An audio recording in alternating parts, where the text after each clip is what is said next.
তোমাদের ছেড়ে অন্য কোথাও যাওয়ার কথা শুনলেই তো আমার কষ্ট হয় ভাবি। সেখানে বিয়ের পর আরেক বাড়িতে গিয়ে অপরিচিত মানুষদের সঙ্গে কিভাবে মানিয়ে গুছিয়ে থাকবো আমি? মুহূর্তেই হেসে উঠল ইকরা। এই তাহলে ননদের গোমরা মুখে বসে থাকার কারণ, বলল। এটাই নিয়ম বাবু। এই যে আমাকে দেখো, আমিও তো অপরিচিত জায়গায় এসেই মানিয়ে নিয়েছি, আপন করে নিয়েছি তোমাদের। চিন্তা করো না, তুমিও ঠিক পারবে। তোমার উপর আমার সম্পূর্ণ ভরসা আছে। ভাইয়াকে বলো না বাবার সঙ্গে কথা বলে বিয়েটা যেন পিছিয়ে দেয় আরো। এই ঘাড় পর্যন্ত ছোট ছোট চুল নিয়ে কিভাবে সংসার করব আমি? জামাইয়ের সামনে যেতেই তো আমার লজ্জা করবে। ননদের কথায় হেসে উঠল ইকরা। তখনই সুবর্ণা রহমানের হিনহিনে কণ্ঠস্বর পাওয়া গেল। ঘাড় পর্যন্ত চুল, এতে আবার লজ্জা কিসের? বর্তমানে কত মেয়েকে দেখি এরকম কাঠ দিয়ে রাস্তাঘাটে ঘুরে বেড়ায়। কই, তাদের তো লজ্জা করে না। ছেলে যথেষ্ট স্মার্ট। ছেলের মা তো তোকে দেখেছেন, দেখেই তো বিয়ের দিন তারিখ ঠিক করলেন। তাহলে লজ্জা কেন পাবি? একটু স্মার্ট হ। বিপরীতে যুক্তিসম্মত কোনো কথাই খুঁজে পেল না সায়রী। চুল কেটেছে প্রায় ৮ মাস হতে চলল, এতদিনে ঘাড়ে পড়ে গেছে সেই চুল। তবে এই লুকটায় যেন তাকে আগের থেকেও দেখতে বেশ সুন্দর লাগে।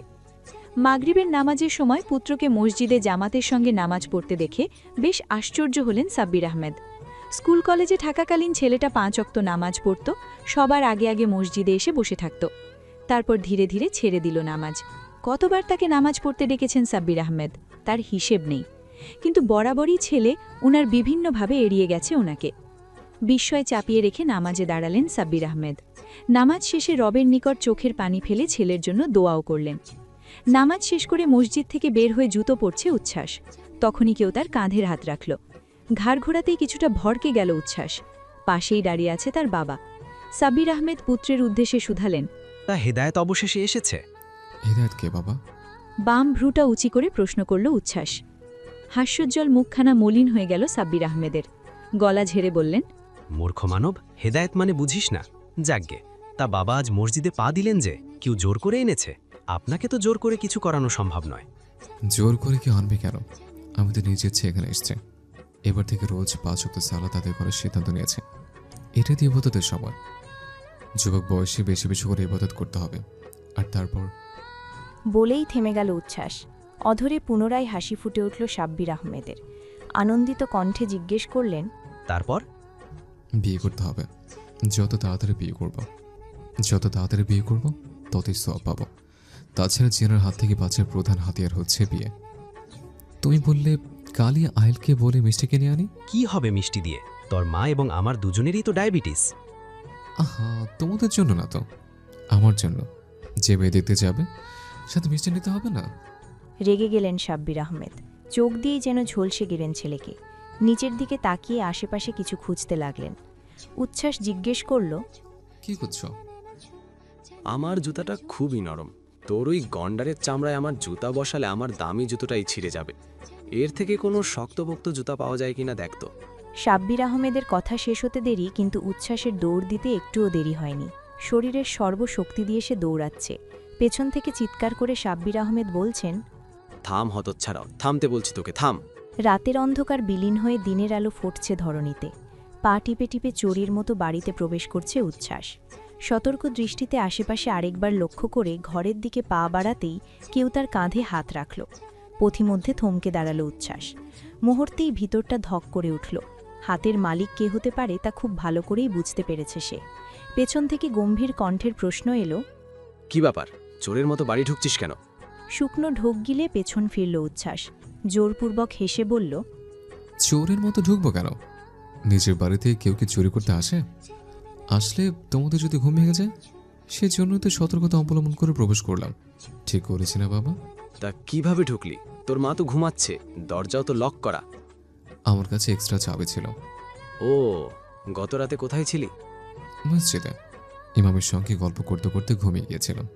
উত্তর শুনে সন্তুষ্ট হলেন সাব্বির আহমেদ। কথাটা সত্য হলেও পুরোপুরি সত্য নয়। গতকাল সন্ধ্যায় বাবার সামনে যা বলেছে, তারপরেও বাড়ি ফেরার সাহস পায়নি উচ্ছ্বাস। অগত্যা বাধ্য হয়ে মসজিদেই রাতটা কাটিয়েছে সে। প্রসঙ্গ বদলে সাব্বির আহমেদ ছেলের উদ্দেশ্যে প্রশ্ন করলেন, আজ তো চাকরির প্রথম দিন, তাই না? উপর নিচ মাথা নাড়াল উচ্ছ্বাস। ব্যাপারটা পুরোপুরিভাবেই মাথা থেকে বের হয়ে গিয়েছিল, কিন্তু বাবাকে তা আর বুঝতে দিল না। সাব্বির আহমেদ পুনরায় বললেন, বাকি সময়টুকু ঘরে গিয়ে বিশ্রাম নে। আলমারিতে নতুন পোশাক রাখা আছে, তা পরে পরিপাটি হয়ে অফিস যাবি। আর হ্যাঁ, কোনো গন্ডগোল কিন্তু করবি না। চাকরি যদি যায় তাহলে তোর মাথার ওপরের এই ছাদটাও এবার সত্যি সত্যি কেড়ে নিব বলে দিলাম।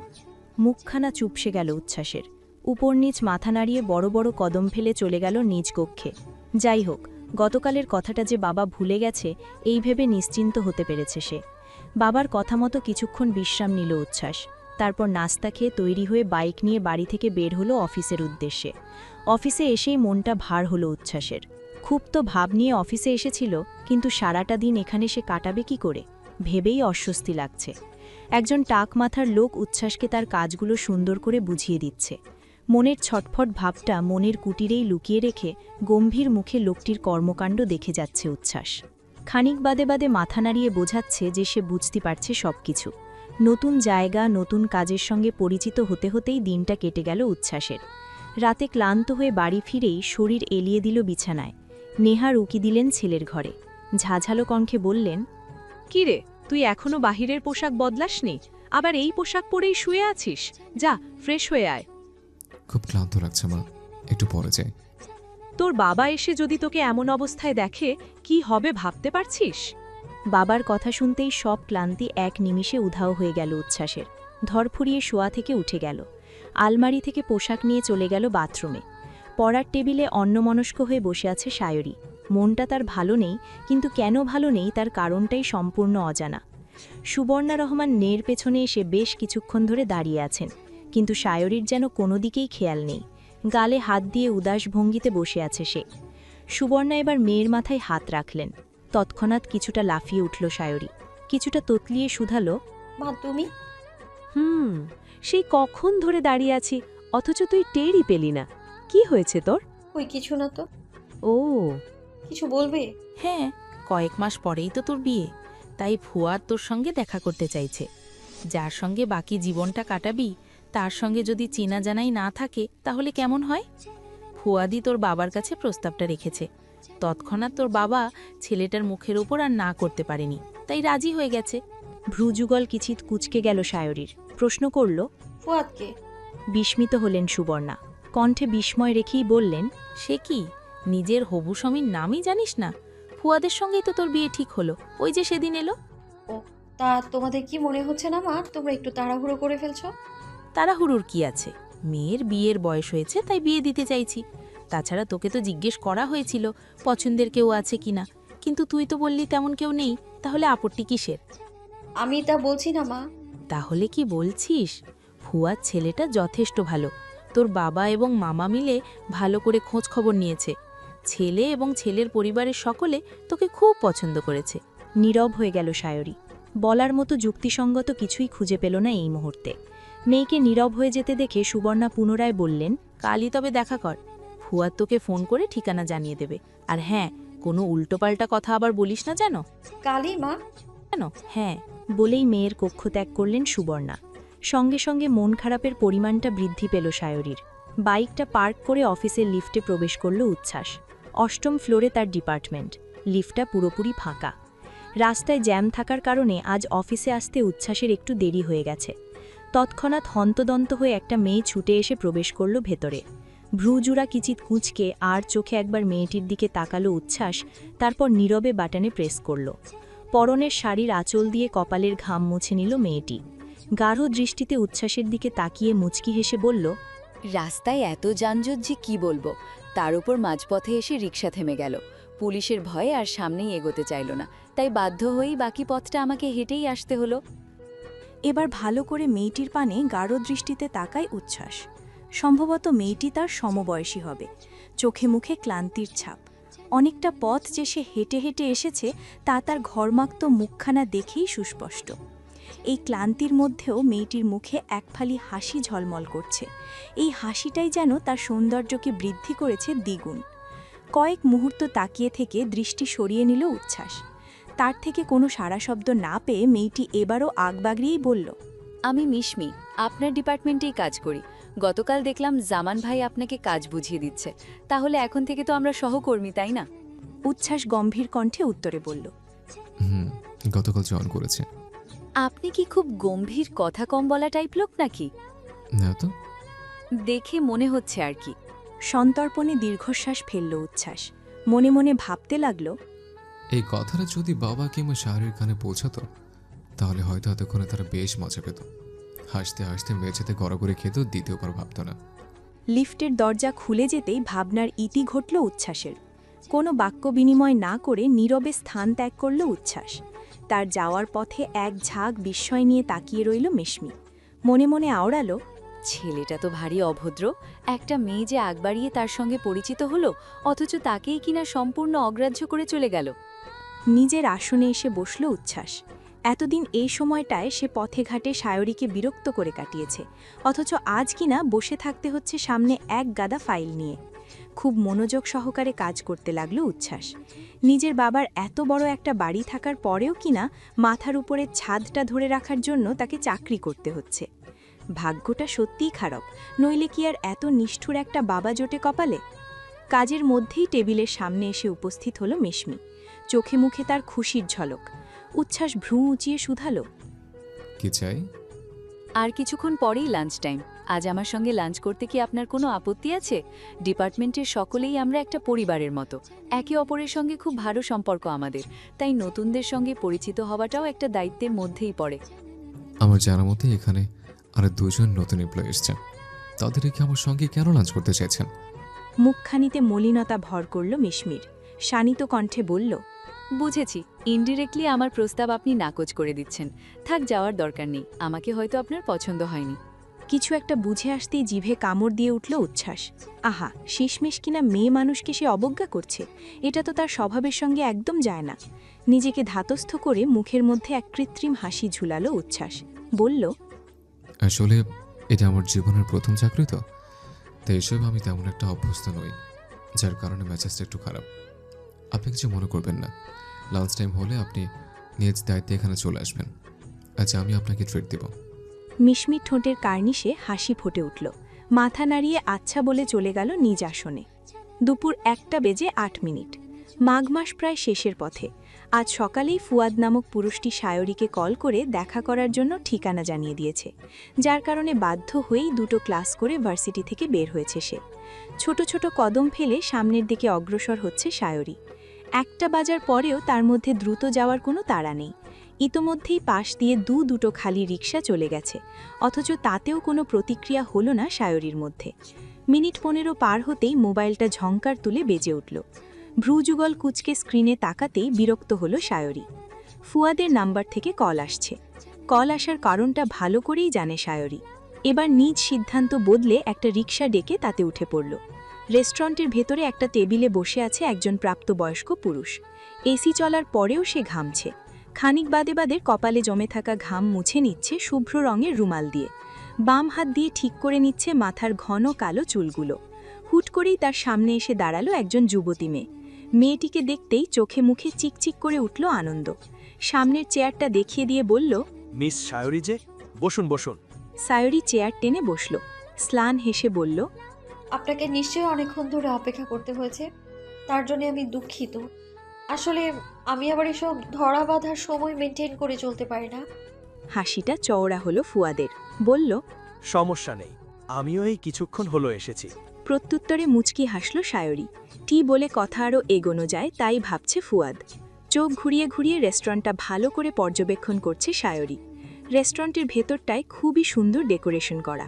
নীরবতা ভেঙে মেনু কার্ডটা সায়রীর দিকে এগিয়ে দিল ফুয়াদ। বিনম্র কণ্ঠে বলল, তা কি খাবেন? অর্ডার দিন। বাইরের খাবার আমার তেমন পছন্দ নয়, আপনি অর্ডার দিন। তা বললে তো হবে না, আজ আপনাকে আমার সঙ্গেই লাঞ্চ করতে হবে।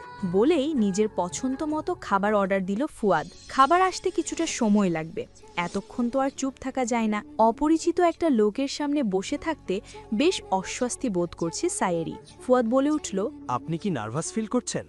না, তেমন কিছু না। তাহলে ঠিক আছে। তা আপনি যেন কোন সাবজেক্ট নিয়ে পড়ছেন? ফিজিক্স। বেশ ভালো। রান্নাবান্না জানেন? না। ওহ, এবার কি বিয়ে করবেন না? প্রশ্নটা শ্রবণালী পর্যন্ত পৌঁছাতেই হকচকিয়ে উঠল ফুয়াদ। অস্থির চিত্তে বলল, কেন বিয়ে করব না কেন?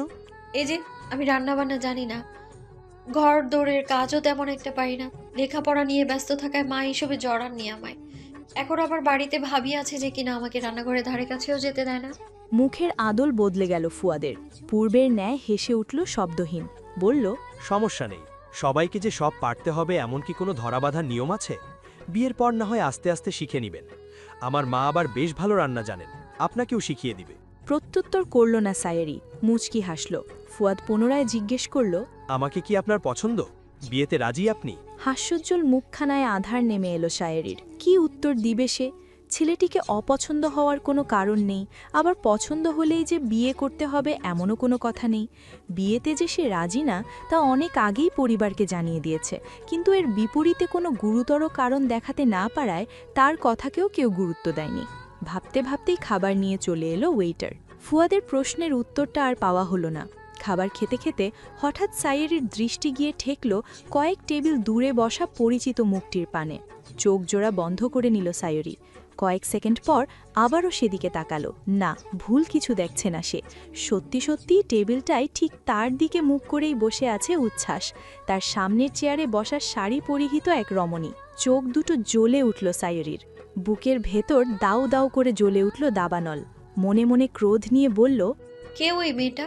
ডেট করছে উচ্ছ্বাস? ওই মেয়েটার সঙ্গে ডেট করছে তাই তো মনে হচ্ছে। এত সুন্দর করে সেজেগুজে কখনো তো আমার সামনে আসেনি, কখনো তো রেস্টুরেন্টে আসার জন্যও অফার করেনি। তাহলে আজ মেয়েটার সঙ্গে কি ফ্লার্ট করছে নাকি সিরিয়াস সে? না না, দেখে তো সিরিয়াসই মনে হচ্ছে, নইলে এত হাসি আসছে কোত্থেকে? হাতের কাঁটা চামচটা শক্ত করে প্লেটের সঙ্গে ধরে রেখেছে সাইরি। দৃষ্টি আঠার মতো লেগে আছে উচ্ছ্বাসের উপর, অথচ ছেলেটা এখনো খেয়ালই করেনি আশপাশ হেসে হেসে কথা বলছে মিশমির সঙ্গে। অফিস থেকে রেস্টুরেন্টটা খুবই কাছাকাছি হওয়ায় মিশমি এক প্রকার জোর করেই এখানে নিয়ে এসেছে উচ্ছ্বাসকে। উচ্ছ্বাসও আর দ্বিমত করতে পারেনি। ফুয়াদ নিজের হাতটা কয়েকবার সায়েরির মুখের সামনে নাড়ালো। তৎক্ষণাৎ ধ্যানভঙ্গ হলো সায়েরির। অতি দ্রুত সম্ভব নিজেকে স্বাভাবিক করল। ফুয়াদ প্রশ্ন করল, কোথায় হারিয়ে গিয়েছিলেন? কখন ধরে ডাকছি আপনাকে।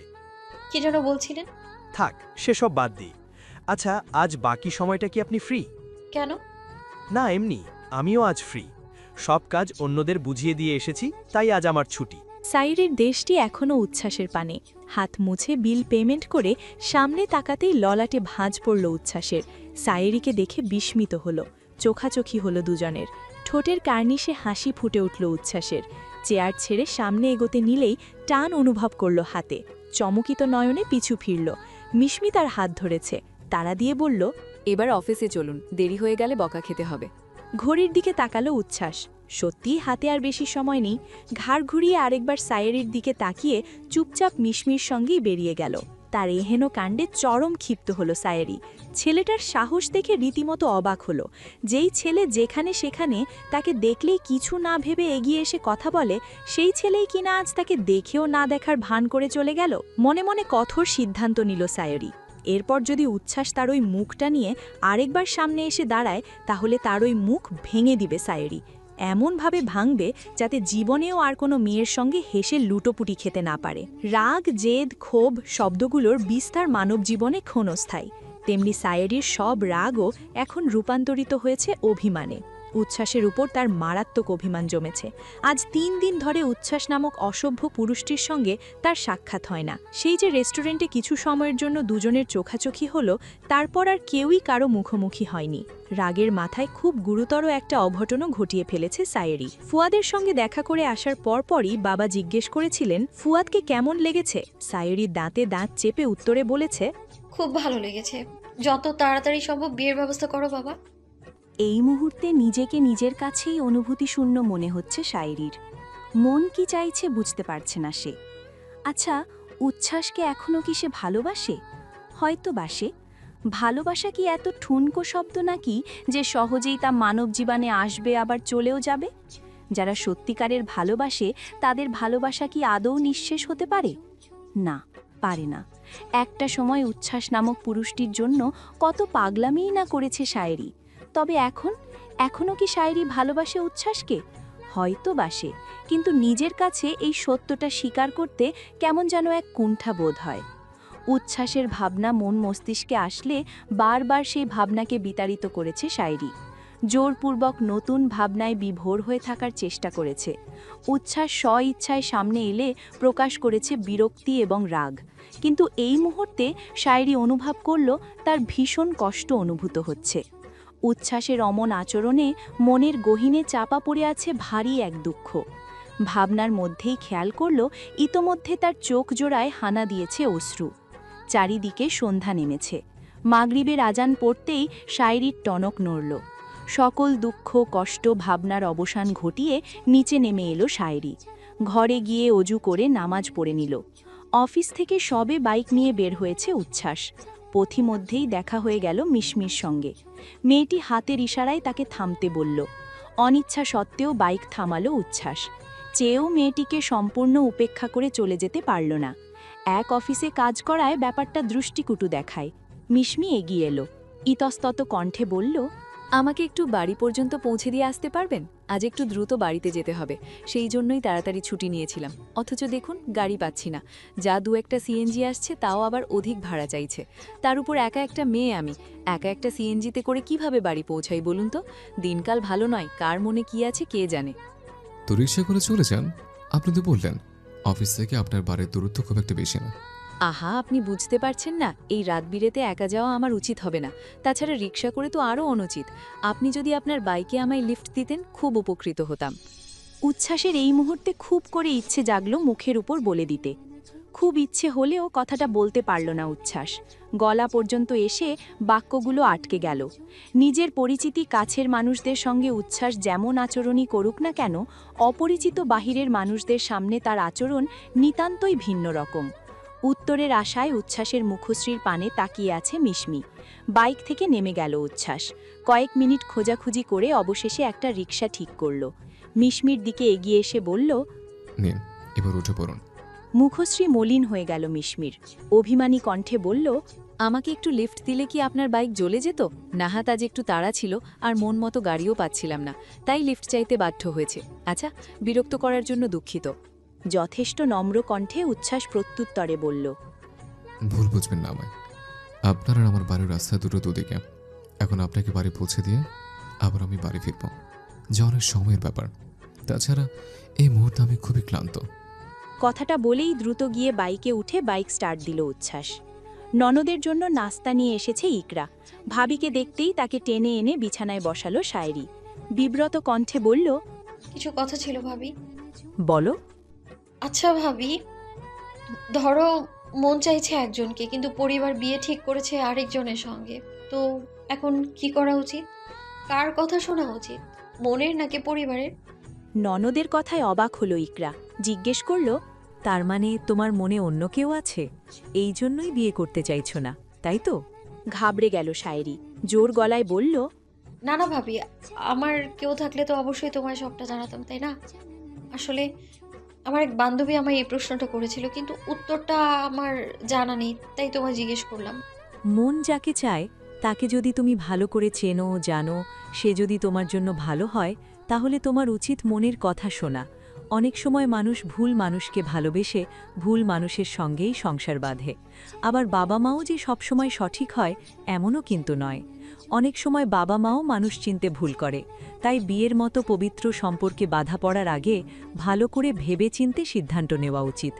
সংসার যেহেতু তোমাকেই করতে হবে, তাই তোমার মতামত, তোমার পছন্দটাই সবচেয়ে গুরুত্বপূর্ণ। বাবা মা যাকে ঠিক করেছে তাকেও তো আমার খারাপ মনে হয়নি। ফুয়াদ ভাই যেমন খারাপ নয়, তেমনি উচ্ছ্বাস ভাইও কিন্তু খারাপ নয়। উচ্ছ্বাস ভাইয়ের সঙ্গে তোমার পরিচয় ছোট থেকে।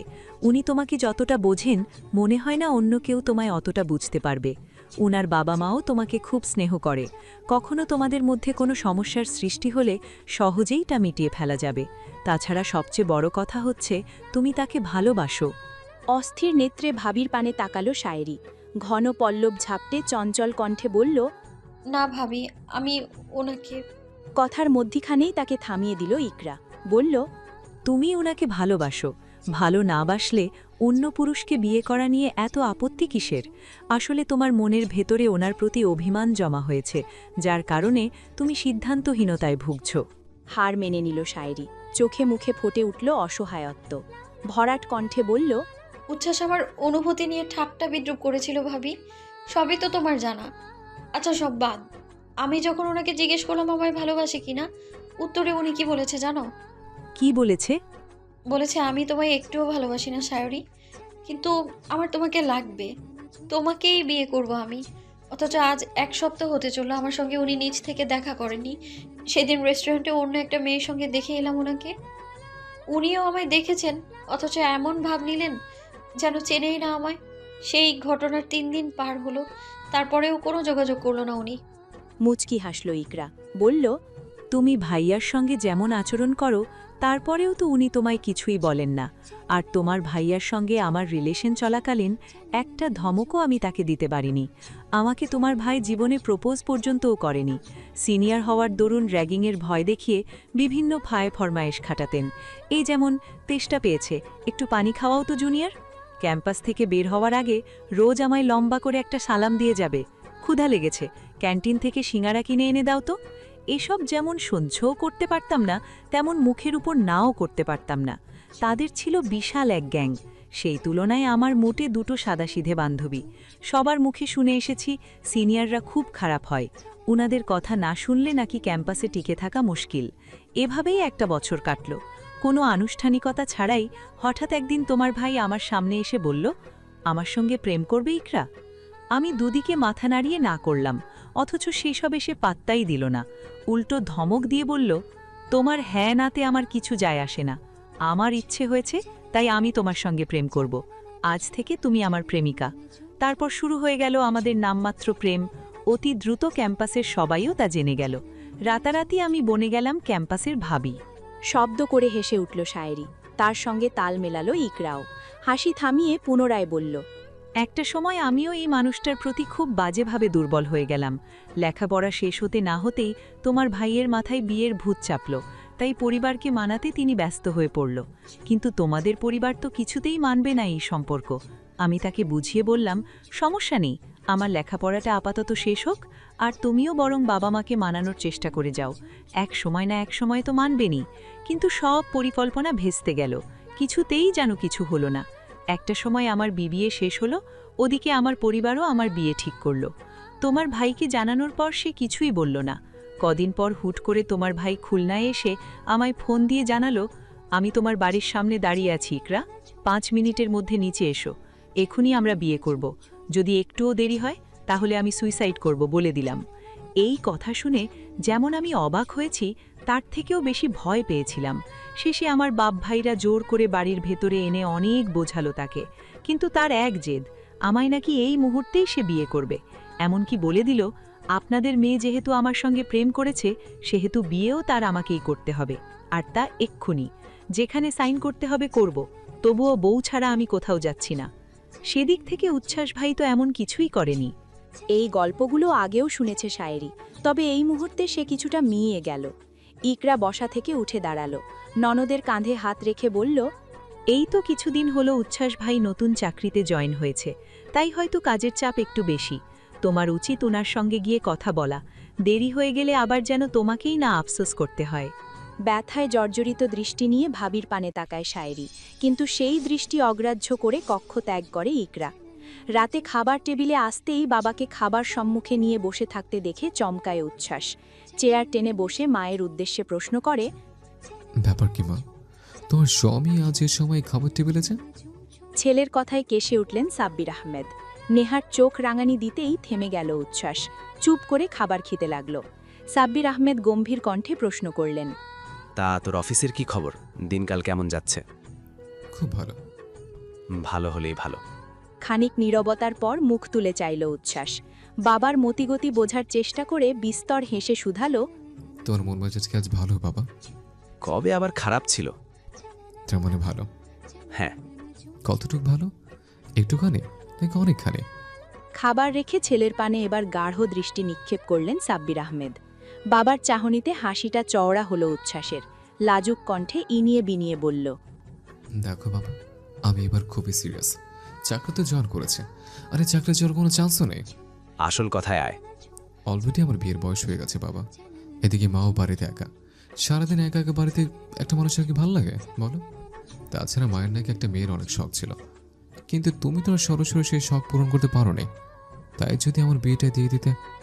দেখো, এতে কিন্তু সবারই লাভ। এক নাগারে কথাগুলো বলে থামল উচ্ছ্বাস। ছেলের কথায় স্তব্ধ নেহার। সাব্বির আহমেদ এতক্ষণে খাওয়া থামিয়ে দিয়েছেন, তবে এবার আর রাগলেন না। ছেলে যে নির্লজ্জ তা এতদিনে ওনার বোধগম্য, তাই বললেন। ঘটক ঠিক কর। আনন্দিত পুলকিত হয়ে উঠল উচ্ছ্বাসের মন। উৎফুল্ল কণ্ঠে বলল, আহা, ঘটকের পিছনে টাকা খরচ করে কি লাভ?